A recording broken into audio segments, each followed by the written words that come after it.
Hello អ្នកទាំងអស់គ្នាសូមស្វាគមន៍មកកាន់វីដេអូថ្មីថ្ងៃនេះគឺខ្ញុំសម្រាប់ផុសRoblox ប្រហែលជា2ថ្ងៃឡើងធ្វើកម្មមកចេញវីដេអូ Minecraft ជំនួសបាទសូមរីករាយទស្សនាដូចតទៅដល់នេះធ្វើការចូលទៅក្នុងរៀបចំអីវ៉ៃបានសិនផ្ទះខ្ញុំមានប៉ុណ្ណឹងឯងនេះសរោអីវ៉ៃអីវ៉ាន់កាប់គេបានបាទ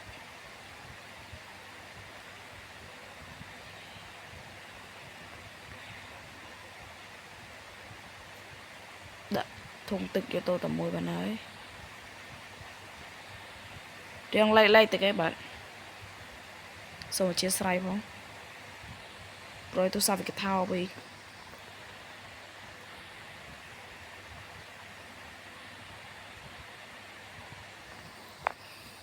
អូស្ដីតស្ដីទេនោះ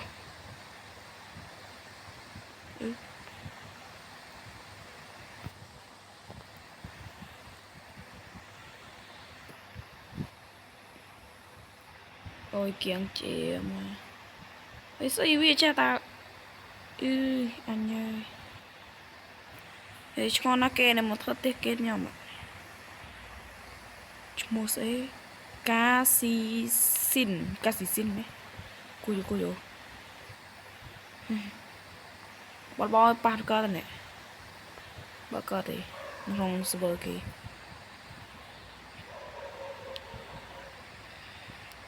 ដើរតាណាទីវាអត់ស្បាយអូយបានយកប៉ុណ្ណឹងបានហើយខ្លាចទៅពេលងាប់ទៀតដូចលើកមុនទៅជីករ៉ែធ្លាក់ឡាវ៉ាងាប់server ដែលខ្ញុំលេងរាល់ថ្ងៃនេះមានឈ្មោះថា server Sushi SMP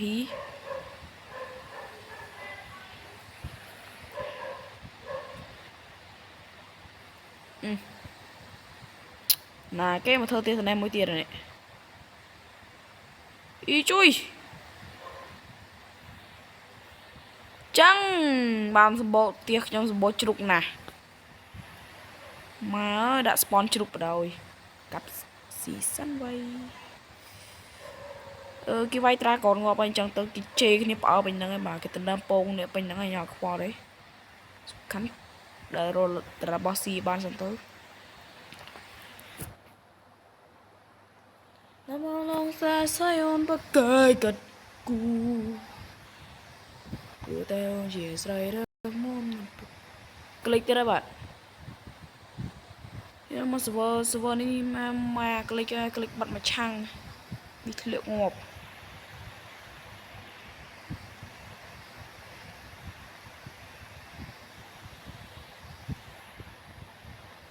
ហើយតើខ្ញុំនរណានេះចង់វេមែអ៊ីជួយអត់ចប់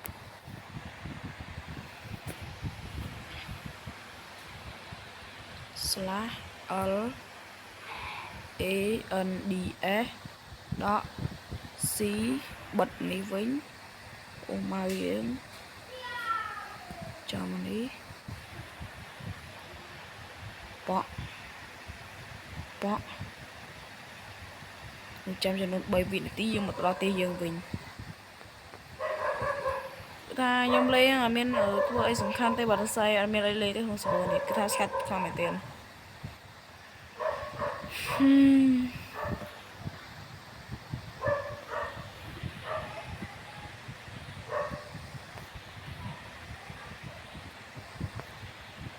្នុងserverនេះគេលេងចាយលុយបាទ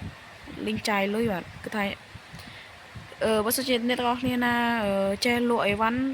សូមក៏បានប្រាប់ខ្ញុំផងស្អីខ្ញុំអត់ចេះលក់អីវ៉ាន់ទេបាទលក់អញ៉ៃពេញនឹងលក់អត់កើតជេពេញនឹងឯងបាទសាច់កំសោយយកទៅច្រើនពេកទុកក្នុងនេះអស់មកនេះត្រូវកាត់ទាញមកដាក់ភក់នេះចូលដាក់សាច់ដាក់អីចូលផ្ទះខ្ញុំធ្វើអត់សូវស្អាតទេបាទស្អីខ្លាចគេរ៉េតផ្ទះបាទ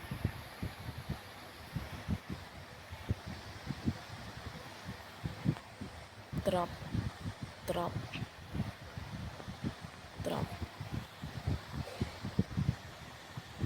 អូយឡៃដល់ក đó thôi ca thôi tia ở sẽ cái chào đón phô tia crom đây đó bạn tiền px ní chứ không tia men mắm tiền nó tiền px canal đặt này px ra tia đặt này bỏ ra chân đá bút mà mập thấy cao tia crom đây đặt đây rồi lòng sát bút cho được crom đã hay hơi mày ắt chố lên oh shit here we go again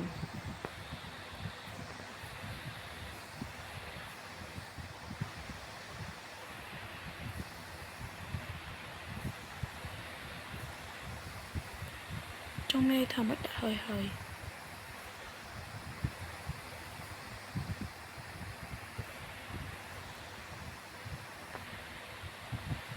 oh my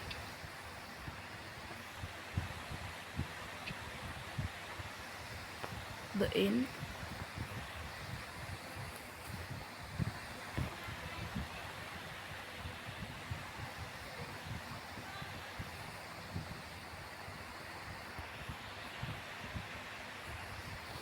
oh my shit the fuck up mày ngất chừng cái trong class B của nó cái gì mấy nè ngất trong class vậy bộ vàng ngất mười mình khơi tiếp đâu mạch đây bể mạnh nơi đây ốc chung là linh rồi bài what the admin cho server man what the hell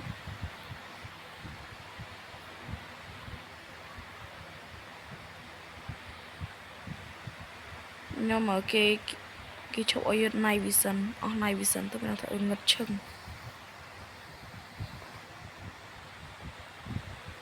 đấy nói bút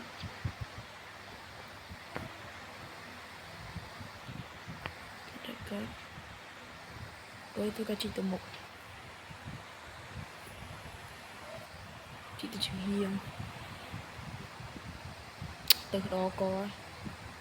chị từ trường hiền muối bí bấy 4 pram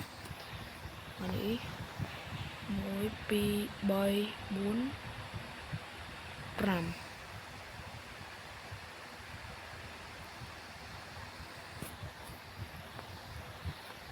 bật lên tí rồi đôi từ ngò đi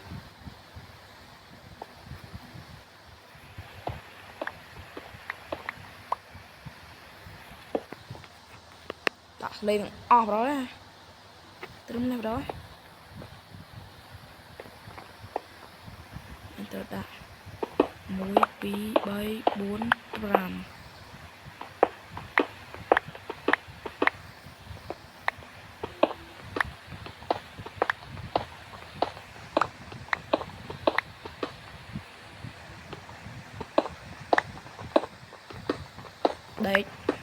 đây mạch ở sự cái mạch khoa tròn tới tiếp đi bỏ ở trộn lên mà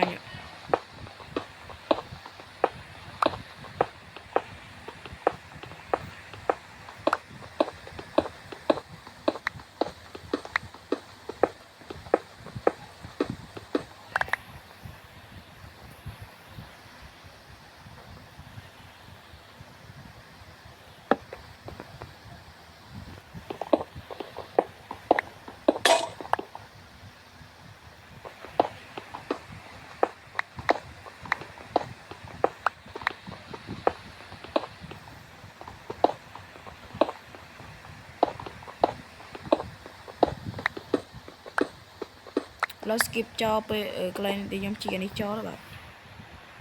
mùi trồng trôi bụi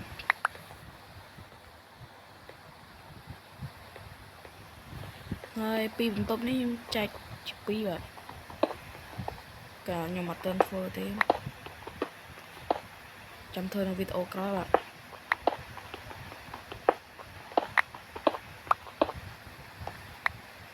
trên ra lên apa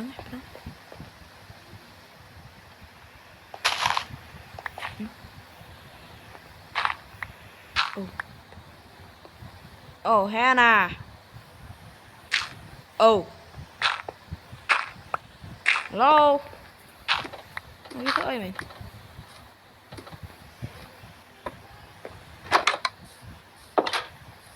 hello oh no ôi sạch cái việc đó vậy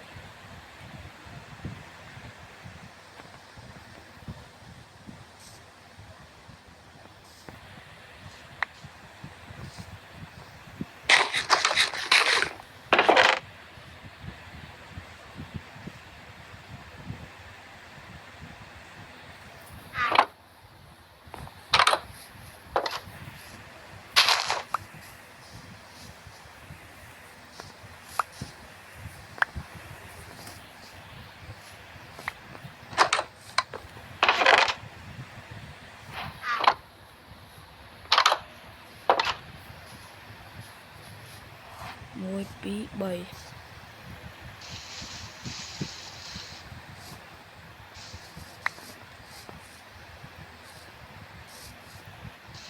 hey bro mùi bí bầy để mình bay cái đập rồi chụp chụp là lên không mình mùi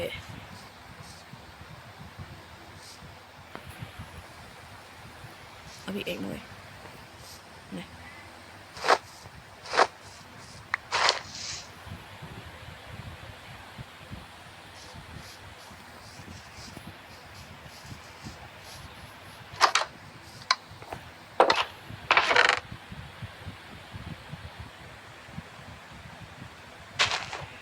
thao muối đào mùi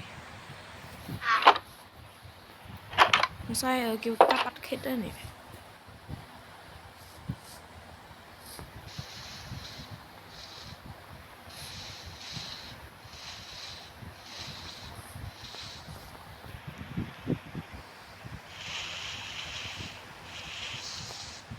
Tony ai thí mẹ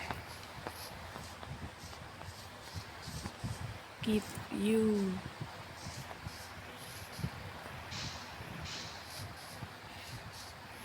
thua man đã qua một bông tực đó à đi cặp rồi trời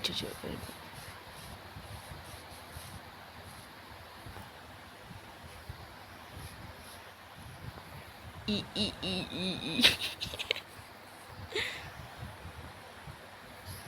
chi là các bạn pro ni mùi vậy mà on per the clan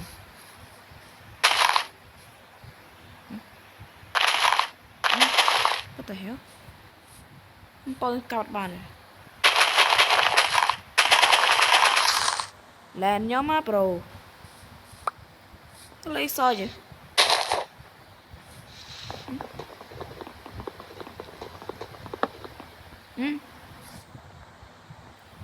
what the hell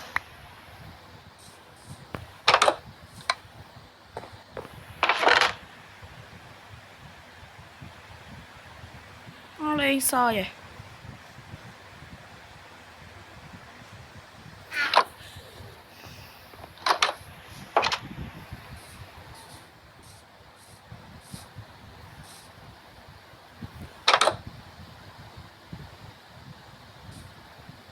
quyền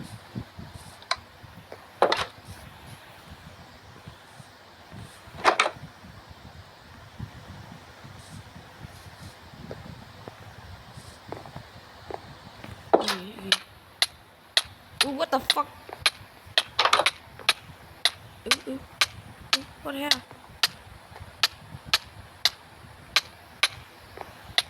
VIP key bro cho lực bác nhóm này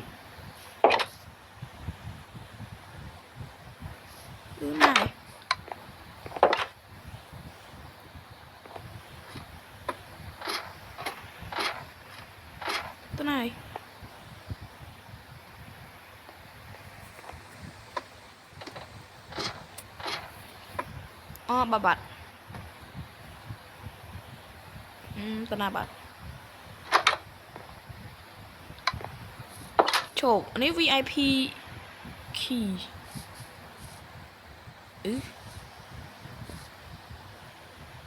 VIP key slash sp slash spawn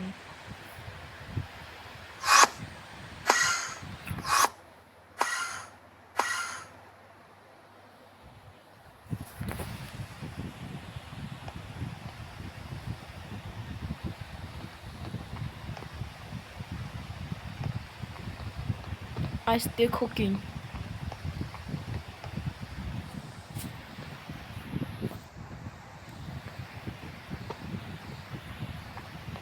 Trời, miền lôi pram liên. Ô này có lên cái quay vậy.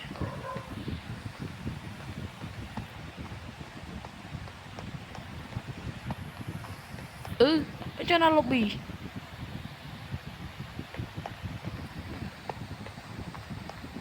Cái này mình. Này. Giant. Oh my god. Họ cho spawn chân miếng vậy.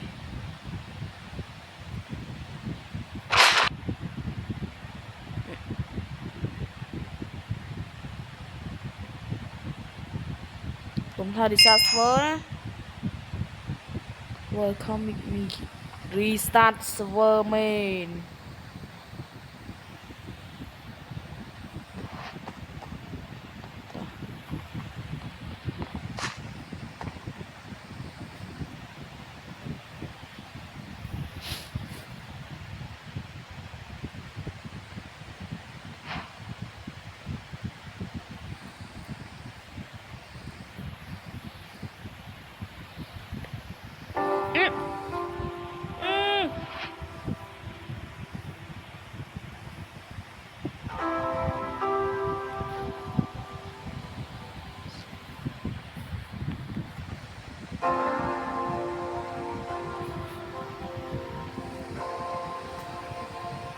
I leave the game now. Thôi, tôi với mìnhប៉ុណ្ណឹងឯងបាទ. Bye bye.